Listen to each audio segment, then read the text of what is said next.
Super star Mahesh Babu దర్శక ధీరుడు రాజమౌళి కాంబోలో వస్తున్న సినిమాపై భారీగానే అంచనాలున్నాయి. ఈ సినిమాకు మహారాజ్ అనే టైటిల్ని కూడా ఖరారు చేసినట్టుగా తెలుస్తుంది. ఈ సినిమాను హాలీవుడ్ స్థాయిలో తెరకెక్కించనున్నట్టుగా రాజమౌళి ఇప్పటికే ప్రకటించేశారు. మహేష్ రాజమౌళి సినిమా గురించి రోజుకొక అప్డేట్ సోషల్ మీడియాలో హల్చల్ చేస్తుంది. ప్రస్తుతానికి ఈ సినిమా కథ పూర్తయినట్టుగా తెలుస్తుంది. ప్రీ ప్రొడ్యూసింగ్ వర్క్స్ కూడా మొదలుపెట్టేశారట. ఇప్పటికే ఈ సినిమాలో ఇండోనేషియా బ్యూటీ చెల్సియా ఇస్లాం నటిస్తున్నారని వార్తలు వినిపిస్తున్నాయి. ఇప్పుడు ఈ సినిమాలో మహేష్ లుక్ విషయంపై సోషల్ మీడియాలో కొన్ని ఫొటోస్ చక్కర్లు కొడుతున్నాయి. మహేష్ కోసం 8 రకాల లుక్స్ని జక్కన్న డిజైన్ చేశారట. మహేష్ బాబు మొదటిసారిగా గడ్డం జులుతో కనిపించనున్నారట. దీనికి సంబంధించిన ఫోటోలు సోషల్ మీడియాలో వైరల్ అవుతున్నాయి.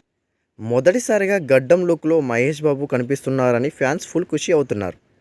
అయితే ఈ విషయంపై చిత్ర యూనిట్ స్పందించాల్సి ఉంది.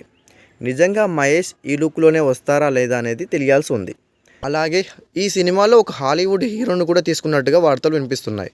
చూడాలి మహేష్ బాబు రాజమౌళి కాంబోలో వస్తున్న ఈ సినిమా ఏ స్థాయిలో రికార్డులను క్రియేట్ చేస్తుందో అని.